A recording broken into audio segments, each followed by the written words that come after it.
baby gurus. And we have another subject to talk about today. Yes.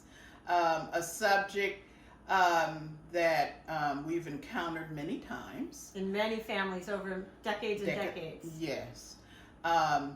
You've been home for a couple of weeks now, and you're probably feeling tired. Whoever is the main caretaker of the baby at night, whether it's whatever parent it may be. Often cases, if there's a mom, it's the mom. But, there's all different kinds of diverse families, so that's why we want to be clear that we're including everybody in that. Everybody, and be open with everybody. So you're probably feeling pretty tired by now. You thought, let's say the honeymoon is a little bit over. You're still happy to have that baby. But the fatigue and the sleep deprivation can be really setting in. Yeah, so, you might, if you're a woman, you might feel a little weepy because you're not getting enough sleep.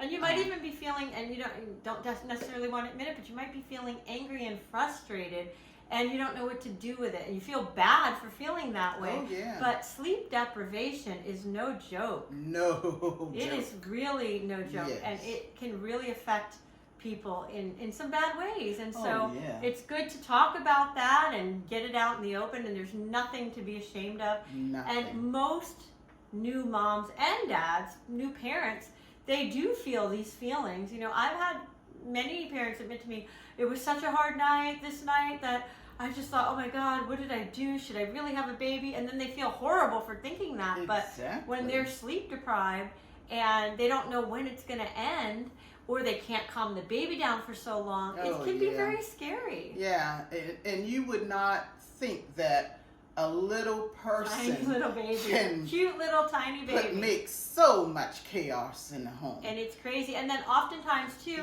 let's say the person who's going to work, they're coming home, and so the primary caretaker of the baby is so tired and frustrated, but also the partner who's at work, if that's the case, because sometimes it's both people working. So at any rate, there can be arguing and fighting over, well, I'm doing more, you need to do more, or, one telling the other what to do. And a lot of times we'll say, generally, dads will feel like now they're being mothered by the mom or by the primary caretaker.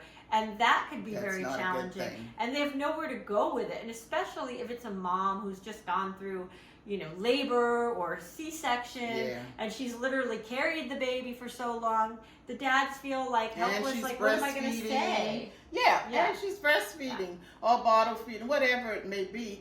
It's exhausting. But one thing you have to remember, you have to be sensitive to each other's feelings, because this baby is for both of you. For life. This is something that you are going to share for life. Yes. So it's really good to, if you're seeing this video before you have a baby, to kind of talk about these things, when difficulties come up. Maybe you have a plan, and even if you have the baby, start thinking about ways that you each can get some downtime. Yes. And if there's a way, still to be able to get some time together alone, if that's possible. I know it can be tricky if finances are a factor for getting some help, or you don't have family members around. But if you have trustworthy family members or help, take what you can and get some time. Yeah. But remember to communicate. Absolutely. Tell each other how you're feeling. But in a nice way. Yeah, no yelling or you don't understand. Yeah, that's when it gets really sticky. Yeah.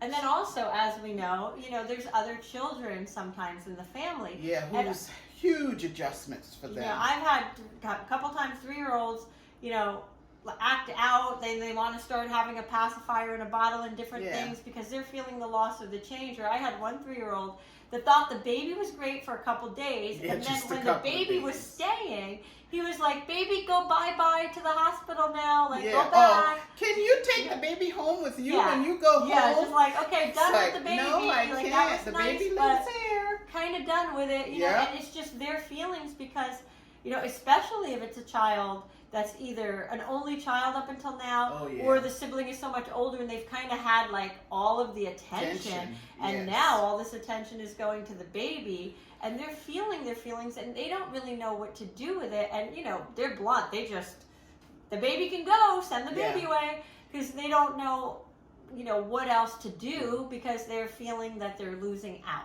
And you have to remember to be also, again, sensitive to the child that was there first, because you can hand the baby off to someone to help you, and it's so long as that baby is fed and the diaper is changed and it's swaddled good and being held, it's fine. Yeah. But the other child, whether it's 2, 3, 5, whatever age it may be, you want to make sure that child knows it's loved. And so there's time that's exclusively for that child. Do something with that child, and hand the baby off. Whether even if it's to the father or the other caretaker in the house, hand the baby off. So the other child that was there first won't feel like its territory pretty much is being invaded. You know, and they want to know that, okay, I'm here. I was here first, but I have to share my time now with the other child. But as you do it gradually, they'll accept the baby a whole lot better versus just being all into the baby and not giving any time to the other child. Because that could happen. You just get so caught up with the baby. But, and it doesn't even always have to be a lot of time, as long as it's a distinct amount of time, maybe, you know, specific in a day or a couple times a day, where the child definitely knows there's some time just for me. I still matter. I'm still loved. Yes. Because of course they still matter and you still love them, but their little minds don't necessarily understand the whole dynamic. Yeah. And so they just feel a loss sometimes. Yeah. Because they'll feel, you know, oh, the baby's coming. I'm excited about the baby. But when it's actually here and they see the time that the baby is getting, then they, in a way, feel a little jealous. Yeah, so it's normal. You have to let them know that they're still your number one child. Yes. And the love for them just doesn't go anywhere. It's a separate thing. It's a separate thing. Plenty of space in the heart for both children, or multiple children. You may have 3, 4, 5 children. Exactly. So, you know, each child, you know, will need to get their time to let them know that they're still important. And if you have multiple children, sometimes you'll have one that it's like loves the baby and wants to help, and another one that's having feelings. So not all children in the same family even are going to respond the same way to the new addition. It's just their different personalities, their different ways of taking things in and understanding things are going to be an impact in how they react and respond to that. Yeah. Now, you know, going back to feeling like, you know, if you're a woman and you're feeling like a little teary-eyed, or you're just so tired, talk to someone. Yes, for sure. Whether it's your best friend or your mother or your husband, your mate, your spouse.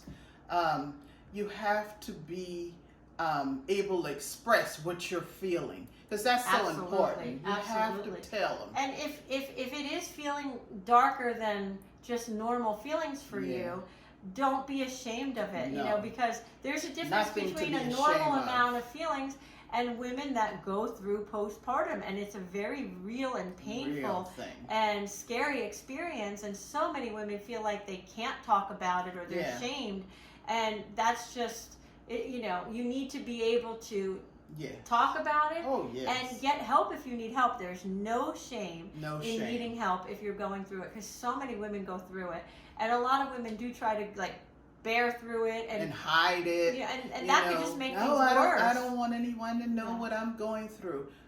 Wrong decision. Yeah, you got to do what's best to someone for yourself, and definitely seek professional help counseling at that point. You know, and we've had mothers where that's happened, and clients. It goes so much better when they do get the help, and then they're grateful because they realize, okay, there was really something going on, and I'm glad I took care of it, and I could start to, get the help and feel better. Yeah. For sure. Yeah, it's better to talk about it than keeping it inside. It just will turn into something that's not so good. So never be shamed into talking to somebody. It's really important, really, really important to communicate with someone you trust, to tell them how you're feeling. And another thing that comes up is also, many of our clients will tell us they're getting a lot of unsolicited opinions about how they're doing things from family and friends, and that could become very overwhelming as well. And at the end of the day, it is your child. It is your decision. Your like family. Even everything we're telling you, these are our suggestions Just to do. suggestions. We're not medical doctors. No. We're not giving medical advice. We are sharing things that we know over decades and decades and hundreds of babies and families. Based on what we've seen personally.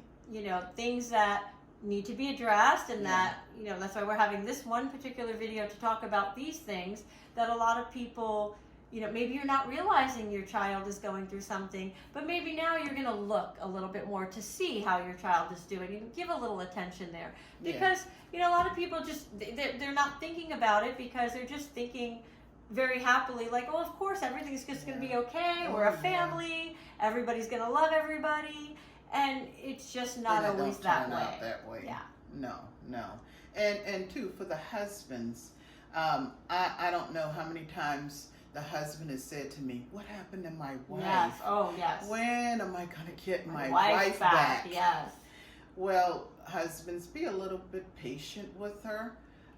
She'll eventually come back around. Yeah, but she's going through a lot. At the same time, if there are feelings going on from one party to another, resentments and all that, they have to be dealt with before they just blow up. You don't want it to fester. Yeah, and it just becomes a real problem, and then it gets too big. Right. Having a baby and sharing that and communicating is a time where it will bring you closer, not tear you apart. Under the right circumstances. Yes, under the right circumstances. But it can tear you apart if you're going through a difficulty. Yes. Like sometimes there's already, some tension and stuff that you're not dealing with.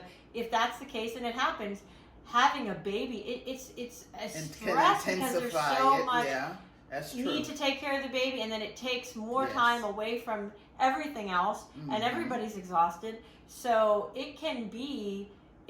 some people think like, oh, we're having relationship problems. We'll just have a baby. That'll fix it. Well, that is not going to fix it. No. And to be honest with you, a little new baby shouldn't have to take all that negative energy on either. And logically, nobody would want that. So we want to say to you, if you are thinking about having a baby and you're not in the right place where everything is really smooth between you, keep in mind if it is smooth, things can be tense. Yes. So if it's not and there's issues, get some counseling, get some help, get those things resolved, and make sure that you are in the position together to have a baby and nurture a baby and be able to have a healthy relationship. Yeah. Well, we hope that listening to us today have helped you in some way. But again, we'll be back. We'll always be back. And talk about another subject. So if you've got something out of today, please post it, comment, and share. And put your comments down, share whatever you want to share, and we'd love to answer you. Ask questions. We would love questions. We're happy to, get a bunch of questions and do a video on your questions that you want answered. So until next time. Yeah, just know that we care, but we'll be back. Bye. Bye.